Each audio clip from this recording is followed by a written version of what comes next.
Welcome to Deleted Saves. On this episode, Steelrising on PS5. The Souls-like genre has produced any number of translations and knockoffs within the past decade, each competing to be the new contender for the Dark Souls crown. And an argument could be made that even From Software did a bit of that with their post-Souls content. However, only two games could be said to have gotten the formula right, or at least close enough to right to matter. One is Lies of P, which I'll be covering at a later time. The other is today's subject. So let's begin with 2022's Steelrising. The first thing I need to get on the table, so that we're all on board, is that Steelrising is historic fiction, taking place during the turbulent times of the French Revolution. The basic and oversimplified history of this time was the French people, tired of generations of abuses under kings and nobility who sought to keep their cushy traditional and inherited positions at the cost of a growing population burdened by unmanageable debt and social divisions, began to become restless and angry. Enlightenment era critiques of the nobility fueled the minds of the educated classes, who began to spread their ideas to the larger pool of farmer and wage laborers. Ethics questions regarding slavery amongst the French colony shook the souls of the people, and the success of the American Revolution, as well as smaller European revolutions, brought into question the nature of patriotism, liberty, and equality. The king at the time, Louis XVI, was willing to consider reforms, but he backed down constantly in the face of hardline traditionalist nobility who wanted to keep the poor down. It all ended in bloodshed, which many nobles and their allies falling victim to the guillotine, and the French people choosing to elect a democratic government and abolish feudalism. This is, as I said, a huge oversimplification, as these decisions affected the role of slavery in the empire, the role of women, the role of the church, the role of the military, social policy, education, national identity, and would come to a screeching halt when a military commander named Napoleon Bonaparte crowned himself emperor, a more horrifying tyrant than any line of degenerate inbred nobility, a warning to our present, because when someone says they will be a tyrant if given half the chance, believe them. They required his deposing and imprisonment, a return to kings afterward, and finally becoming a much more recognizable democracy in the 20th century. What does all this have to do with this game? Quite a lot, actually. The French Revolution figures into the fabric of the game quite deeply, including historic figures and the roles they played in the actual time period, to greater or lesser accuracy. However, the big swerve is the robots all over the place. Called automats in this game, Paris is lousy with clockwork robots in the wake of their creation by inventor Eugene de Vaucanson, who have revolutionized, no pun intended, the labor class in France. Soldiers, farmhands, loggers, entertainers, all sorts of robots are now doing jobs previously done by humans. The nobility love them, and the common folk distrust them. However, one day the automats go batshit crazy and begin killing people left and right, turning Paris and its outskirts into a city of the dead. It would seem this problem stems from Louis XVI giving some kind of secret kill command, as if he had gone mad and decided to wipe out the people of France rather than give up his power.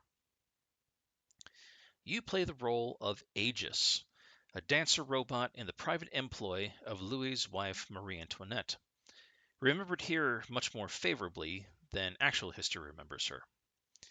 Aegis, wearing lace and dresses in her mock femininity, is tasked by the Queen to make her way from their country estate to the heart of Paris, break into the fortress prison of the Bastille, and ask her creator, who was imprisoned there, how to stop this madness, and save her remaining children if possible.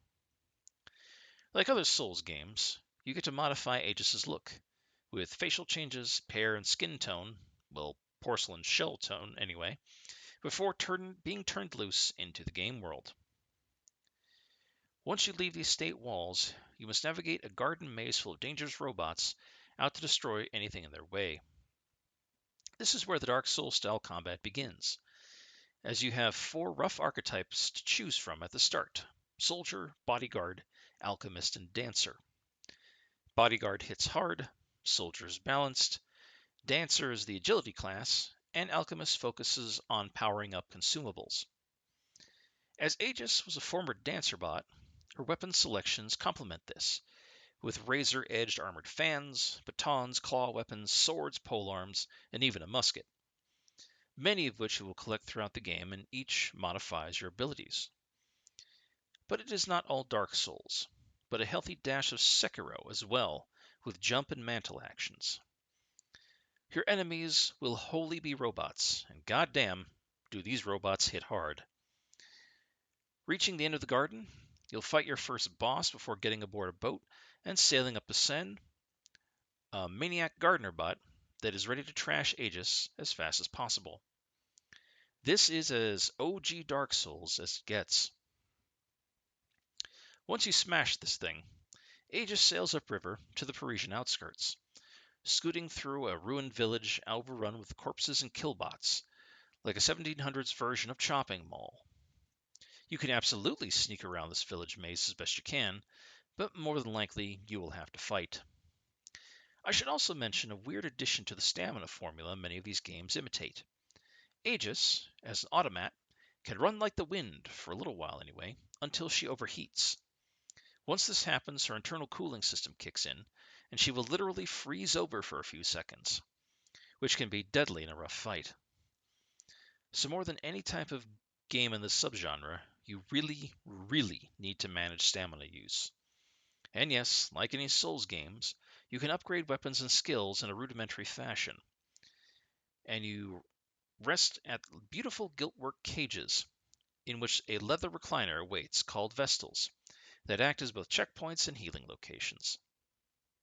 After all this, Aegis will find an automated horseless carriage to get around the world map, which allows the player to warp to new locations around Paris and the French countryside, which she will need to do as advancement is not linear. In fact, based on key items and movement tools Aegis will need, there's even a bit of Metroidvania mixed into Steelrising. Once in Paris proper, she will begin the hunt for clues to her creator's whereabouts, and to the location of the king. As you will see, many of the locations are on fire, half collapsed, and littered with bodies, juxtapose the architectural beauty of the buildings that you will be progressing through. Well, except for the god-awful poverty of the slums, that is. It is also here she will face her first true boss, each named a Titan, outside a cathedral. Destroying these Titans becomes paramount, and are real markers of game progress. And each is just as hard as, and sometimes hideously unfair as you could imagine. But unlike the game Steelrising takes its inspiration from, you cannot call for help and you are on your own. Along the way, Aegis, the dancer/professional assassin of the Queen, will encounter several historic figures, names of whom I will likely butcher: Gilbert du Motier, the Marquis de Lafayette, Maximilien Robespierre, Julien Raymond, and Jacques Necker, among others, usually in a conspiracy to bring the monarchy down, as their sovereign has decided to turn every automat in France into his personal killer army. And as Aegis seems unaffected by this madness, and is real damn good at disarming and dismantling automats, and is utterly expendable, she makes the perfect weapon for this confederacy. If you don't know these names, don't worry. They're critical to a major turning point in French history, and were political friends and allies to many of our own early American political figures, especially in their unified anger towards the British. But we really don't hear about them much in our history classes, and to be honest, why would we? But sincerely, look these names up. You will, like in all cases, find some deeply conflicted men and women trying to think and fight their way through a difficult period in their history, and just be human while their country is falling apart. I feel like we've heard this story before, more than once. Anyway, each stage is a maze to progress through, and the story is only partially told through the environment. Much of the story is long conversations Aegis has with famous men of the age, offering thoughts on their situation around them, their confederacy, conspiracy, and the king's murderous intent. Near the end of the game, Aegis finally breaches the Bastille, that famed fortress prison, and meets her dying creator, who gives her the command to find his daughter, coincidentally also a dancer, as she will have the final piece to the puzzle. Aegis does, returns to report to Marie Antoinette and Lafayette, only to be routed back to Versailles Palace to fight Louis XVI. Well, she doesn't fight the king himself, but his personal protector, a peacock-garbed automat called the Iron Queen. Once destroyed, Louis tries to escape but flees into the arms of the revolutionaries. Once captured, the automats stop, and constitutional democracy can reign supreme across France. Yay! The developers of Steelrising, Spiders, yes, that is their name, have had a, shall we say, turbulent history when developing games.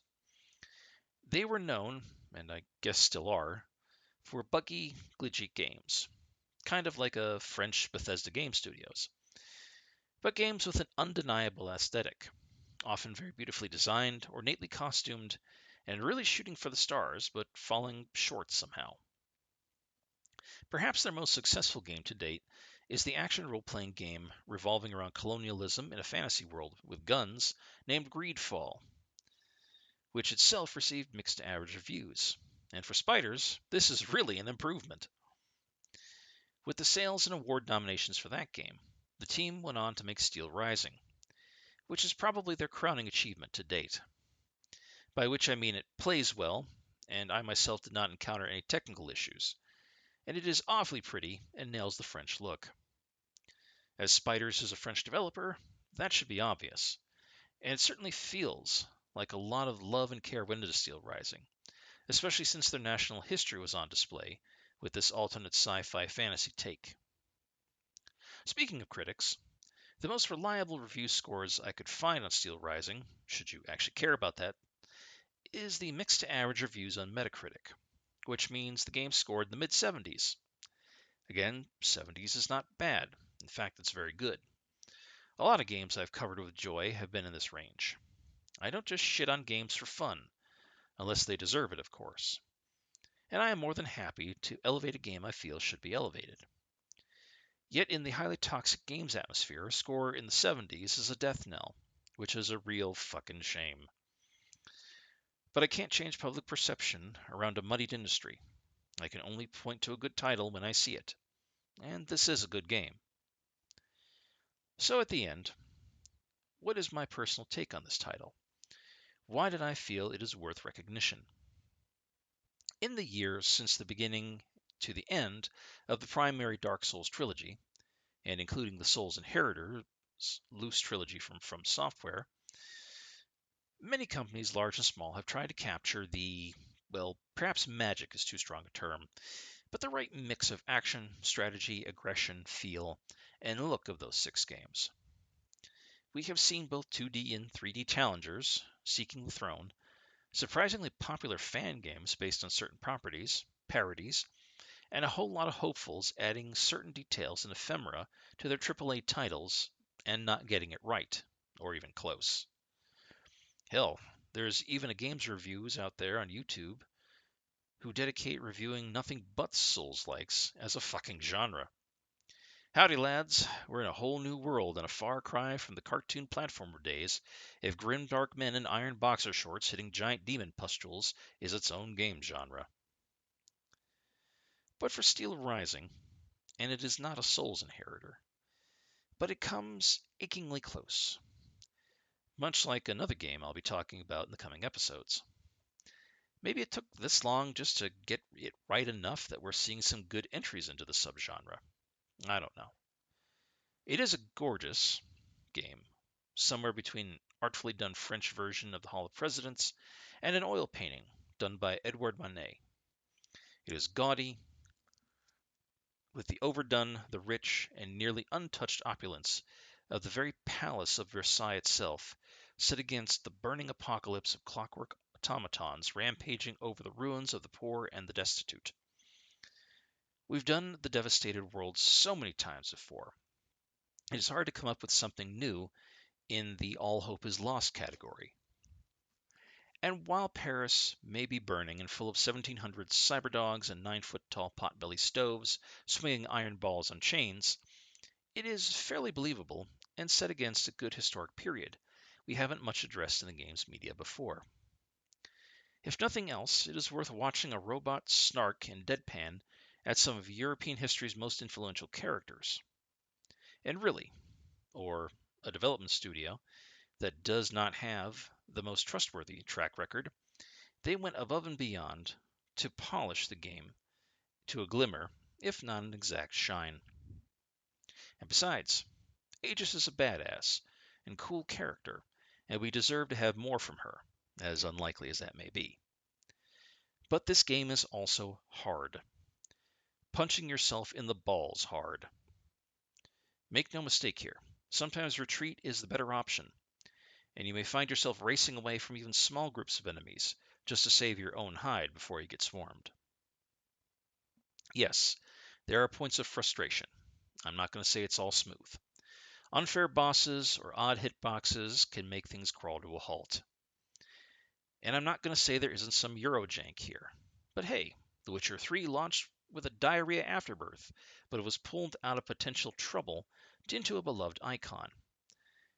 And its earlier games were Eurojanky as all get out. I'm just saying, for as much as players and the games community love to complain about how other studios took the Souls formula and quote-unquote got it wrong or didn't understand it, and with all due respect, many did get it wrong, I won't lie, but this game isn't one of them. Not really. But complaints like that also are a form of gatekeeping, not accepting that a studio took an established formula and put their own spin on it to help their game stand out.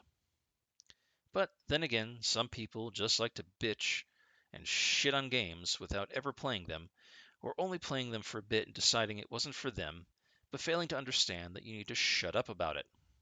Oh well. Steelrising is a worthy title, one to definitely grab on sale. It's too bad not too many eyes were on this title from its launch, but it got lost in a sea of releases as usual. If you do get the chance, dear listener, come back around with this one. Give it a shot. You really won't regret it, at least in my estimation. Liberty, equality, fraternity, robot army. Yes, indeed. Thank you for listening. Deleted Saves would like to thank Brad, Keith Gasper, Orden Wells, and Mass Llama for being patrons of the show. If you would like to become a patron of the show, please go to patreon.com and check out Deleted Saves podcast. All donations go directly towards maintaining the show itself. Thank you.